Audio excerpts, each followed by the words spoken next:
Welcome back everyone to my Broncos franchise series. The game of the year has finally arrived as we wrap up our last divisional showdown against a very impressive and feisty Los Angeles Chargers team.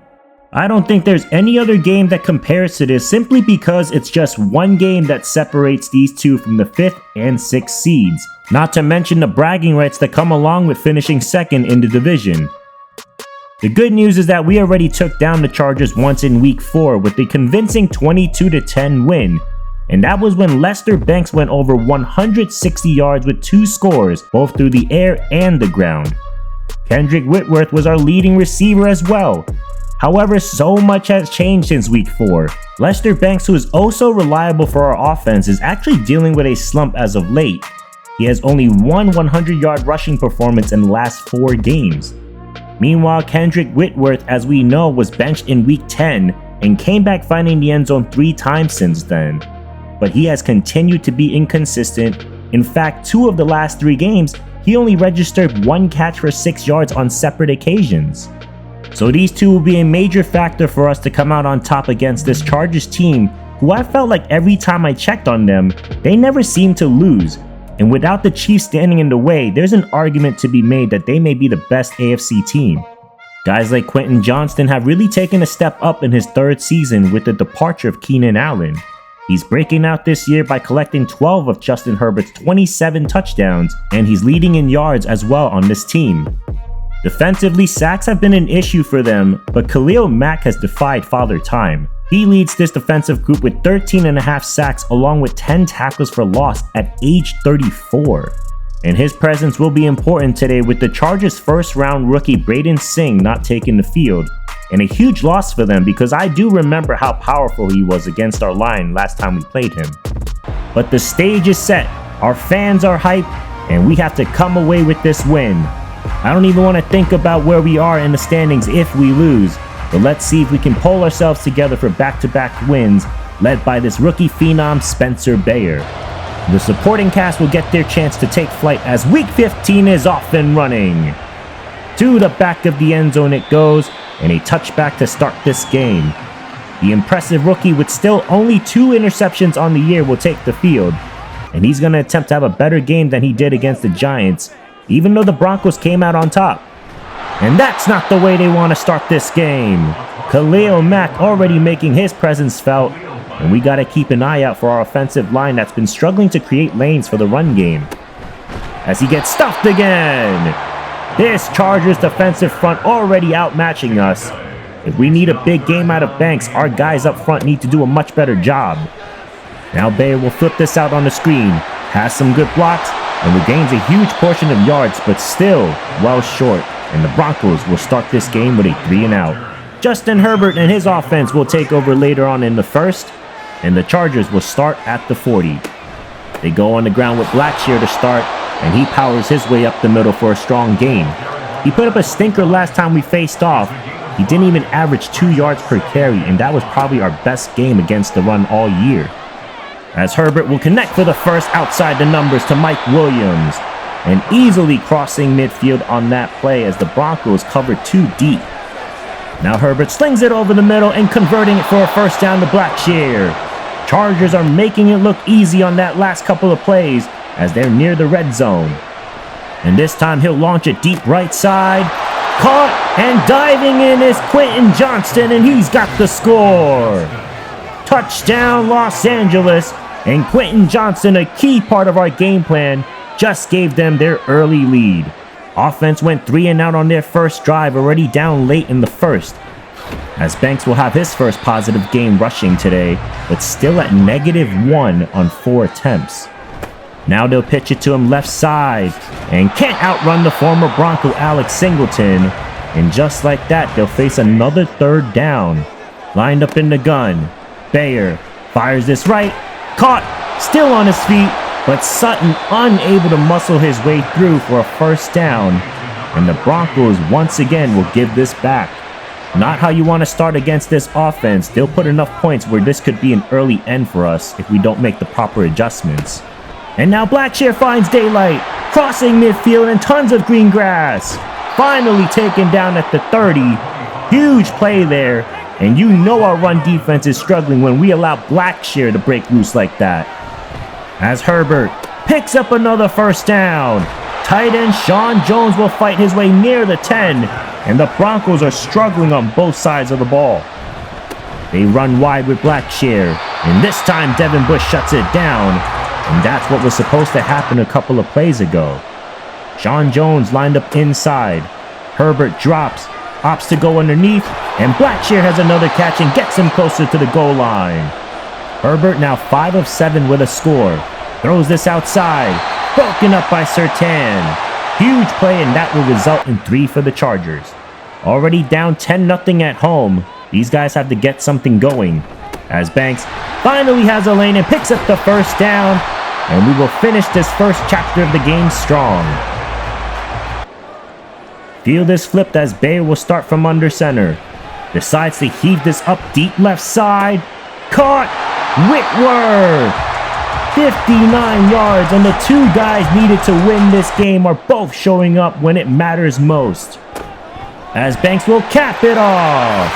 Broncos are finally on the board as Lester Banks is able to find the end zone once again. If these 2 guys can keep this up, there's no doubt we can be dominant, but that's just one drive against this Chargers team that's proven they can move the ball today.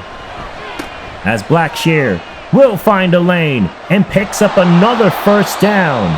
Are we seriously letting Raheem Blackshear cook us on the ground today? This time throwing, and he finds Sean Jones again. Nice tackle by Sanders to prevent the first down, but this is troublesome to watch our defense get manhandled like this. As this pass is broken up by Colvin, tried to catch a defense sleeping, but the rookie corner read that all the way through. Offset eye on 3rd down. They run it and stuff well behind the line. Michael Pierce will force them out of field goal range, and it's the first time we can get off the field today. Broncos now with a golden opportunity to tie or take the lead. As this is completed over the middle to Mims. They are now 5 of 7 nearing the century mark passing. As Dobbins will go straight up the middle and pick up 6 on 2nd down. Broncos are at least in field goal range, but can they find a way to pick up more?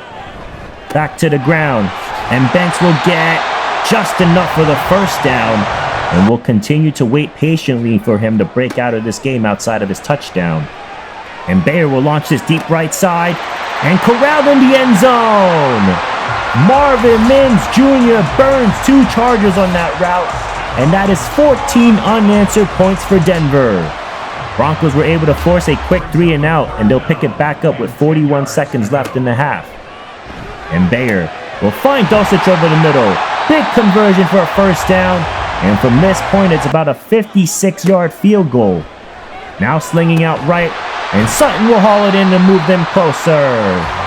This is the offense we are familiar with, and they'll just let this clock run out as much as possible. Bayer throws and finds Mims again. And this will be a chip shot for Fairbairn with 4 seconds left. From the left hash, 37 yards, and no doubt about it. What an impressive response by our guys down by 10 early, and they did not panic. They just went about their business and take a 7-point lead. And now the Chargers find room on the outside. Green grass in front of him. 30, 20, all the way, touchdown! Chargers tie it up on Darius Davis's kickoff return with just 1 second left to play. And somehow on this wild, sloppy, chaotic game, it's tied. Full of action in the first half, but what a gut punch to finish it off. And I expect nothing else than a really tough game against a team like this. And we'll check on Kansas City. They have not yet clinched the division, but are 1 step closer with this convincing victory over the Dolphins, and they might have done us a favor with the Dolphins at 8 wins as well. We'll jump back to our second half, and with a tie game and offense playing like they have, I wouldn't be surprised if this ended on a last possession, or pending if these defenses can finally make a stop. But that's not going to help, as Palmer will move the sticks with his first catch of the second half. Very odd that our defense has been allowing so many yards after the catch today. And now Herbert's going to take off and slide just a yard short of the marker. Rare decision by Herbert, but clearly paying off. And now Blackshear going outside, but right at Barrington's path. Huge tackle for loss for the second-year safety, who's been so underrated with the different assignments he has on our defense. And this is broken up by Colvin again. Our secondary is back to form and forcing the Chargers to punt. Offense in the second half has been iffy. Can they shake off their rust here, as Banks has his biggest run of the day? Running game has been controlled again due to the success through the air, but nicely done there by Banks. And now they'll mix it up. Mims with a touch pass, squeezes through the pile and jetting his way for another Broncos first down. That's sort of like a run. We'll take it either way. Few plays later, and that's a catch and a first down. Kendrick Whitworth back in the action, and Denver is methodically moving this ball. Quick throw, and a huge collision, but Mims once again able to secure it in traffic. And he's having an excellent game with some big catches today. As Banks will take this up the middle. Good patience there, and he'll net 7. And now 60 yards rushing on the day. 3 receivers at the top of the screen on second down. Bayer opts to go underneath, and a good decision there as Dulcich will get them near the 10. New fresh set of downs. Throwing out of a 2 running back set, and he finds an open Whitworth. Thankfully today is his day. I don't know where we'd be without his production. As Dobbins will cap it off with a score. Back-to-back weeks of finding the end zone, and this one is huge, giving Denver back the lead once again. Chargers will take over here in the middle of the 4th in search of a game-tying drive. Herbert slings it wide open with no one in front of him is Sean Jones. Taken down from behind, and an explosive play that goes for 43 yards. Big coverage breakdown, and now they go with Blackshear, and he's dropped just a couple of yards short. He's 5 yards away from a 100-yard game. Unreal. Herbert now from the gun. Launches left and connects Darius Davis, adding to the damage along with his kickoff return earlier. Now Herbert throws, and another completion. And that will get them 3 yards away from tying this game. Going empty. Throws at the left pylon. Broken up by the 2 rookies. And a critical 3rd and goal. Sean Jones lined up inside at the bottom of the screen. Herbert, end zone, picked off. Taken out, and it's Damari Mathis with his first pick in this series. What a critical mistake by Herbert, as Mathis will suck the life out of the Chargers offense. Denver was able to take this drive inside the 2-minute mark. First down will secure the victory. Bayer throws, and a dangerous pass there. And they'll have no choice but to give Los Angeles another crack at it. The rookie Sharp's kick is high and deep to Davis, who's already taken one back to the house already. But this time he'll just get a few. 1 minute and 38 seconds left feels like an eternity when you go up against Justin Herbert. And he'll fire and a strike for a first down. Quentin Johnson, who has already found the end zone, comes up big to get this drive going. And there's another one for a big gain. This time to the other big receiver, Mike Williams. And that reception will get them to the 27. Make it 3 for 3 on this drive. Palmer in on the action as well. And there's no telling where he'll go next. 11 yards to go. End zone. Touchdown! Back to Joshua Palmer he goes. And the Chargers have tied it up. And this game will require another quarter. These 2 teams have gone pound for pound at each other, and it's not surprising that it would come down to this. However, the Broncos in overtime this season has not been successful. Tied against Houston and lost against Pittsburgh in Week 8. And the Chargers are going to start with the football. And welcome back everybody to overtime. Hopefully we'll have more success this time around, as Davis will have another nice return, and we'll see if our defense can figure this guy out, because it's do or die time at this point. Maybe for overtime, 3rd time's the charm, as Herbert will pick up where he left off with a first down to Joshua Palmer again. This guy was quiet throughout the game until these last couple of plays. And now Blackshear with blockers up front. Solid game, and he'll cross the 100-yard mark. For those who are wondering, that is not LaDainian Tomlinson. Our defense just plays like he is. As Herbert will roll out and throw. And has Palmer again. Hickson can't make the tackle, and the Chargers just called game.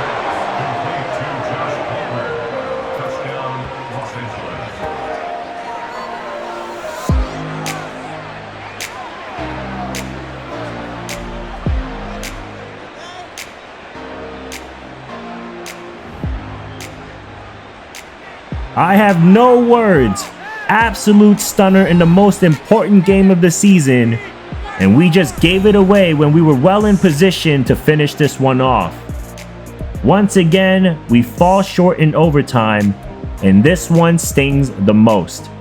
Our offense had a much better performance outside of their opening drives, and once they got into a better rhythm, they attacked the Chargers effectively through the air. I knew coming into this game we needed Lester Banks and Kendrick Whitworth to perform well. Whitworth was great with some big downfield plays along with some big catches by Mims. However, our offensive line struggled to create the necessary lanes for Banks to pick up a crucial first down to seal the game. Although Banks did have a better outcome, we were just a matter of yards from securing this win. Defensively, our secondary showed flashes of brilliance, but we need more consistent performances across the board. The last couple of defensive drives were unacceptable. Their receivers simply picked us apart. This obviously makes our road to the postseason more challenging as we drop back to the 7th seed, and several teams are salivating at the opportunity to surpass us. We actually played the Titans in Week 18, and that game now holds more weight than I thought it would in the beginning of the year. And we also need to keep an eye out for the Steelers and Dolphins, who are also trailing right behind us. The Steelers' final 2 games will be the Jets and the Bears, so I don't like our chances if we drop another one. And the Dolphins have the Bengals and Jets. So we'll be some big Jets fans in the next 2 episodes, but that also means suffering when we are rooting for the Jets. No more breathing room. In the final 6 games, I said we needed to win 4 of them to make the playoffs, and we already lost 2 of them. The next one will be against a pretty bad Commanders team on paper that features some significant superstar players, but it's a team I think we should be able to handle. And somehow this bad team has managed to win 8 games this year, and they are first in their division, so it should be an interesting game. Thank you for all your support, and let's hope we can turn this around and make a push for the playoffs as we near the end of closing this series. Stay tuned for our next game. Don't forget to subscribe, and I'll see you in the next one. I'm Monkey C, and I'm out.